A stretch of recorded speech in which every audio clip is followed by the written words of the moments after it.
जिस भजन में राम का नाम न हो,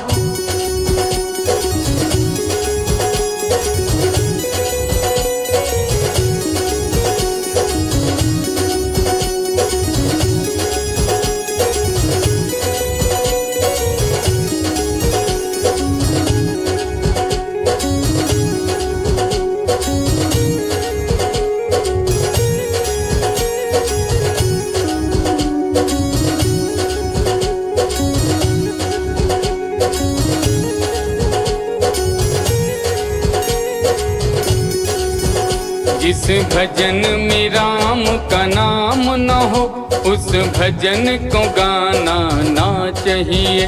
जिस भजन में राम का नाम न हो, उस भजन को गाना ना चाहिए।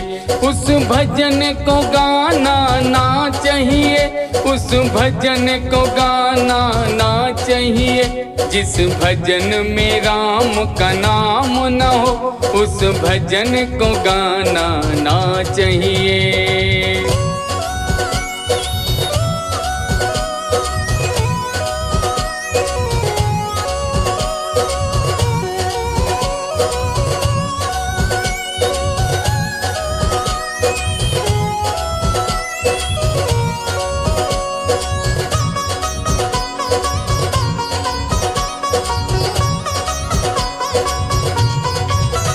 जिस माँ ने हमको जन्म दिया, दिल उसका दुखाना ना चाहिए।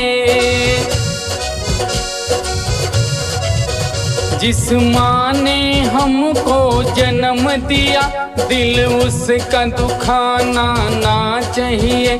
जिस पिता ने हमको पाला है, उसे कभी रुलाना ना चाहिए। जिस पिता ने हमको पाला है, उसे कभी रुलाना ना चाहिए। जिस भजन में राम का नाम न हो, उस भजन को गाना ना चाहिए। जिस भजन में राम का नाम न हो, उस भजन को गाना ना चाहिए।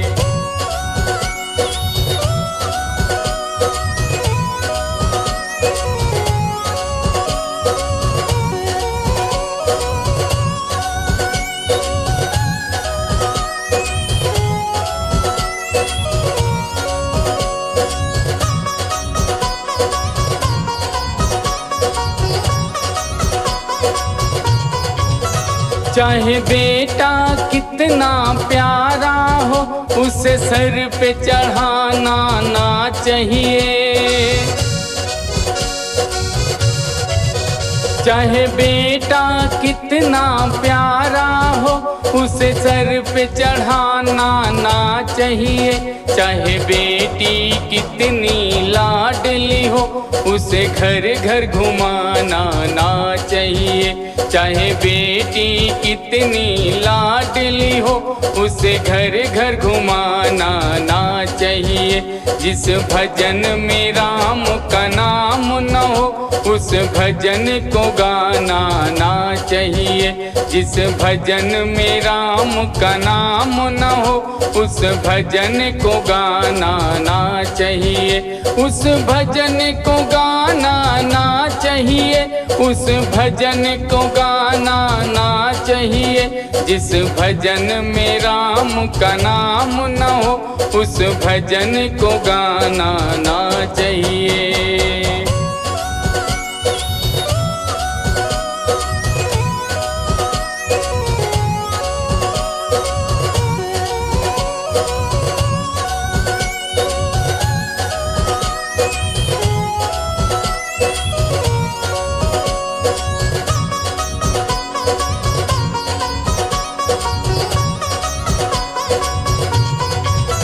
चाहे पत्नी कितनी सुंदर हो, कोई भेद बताना ना चाहिए।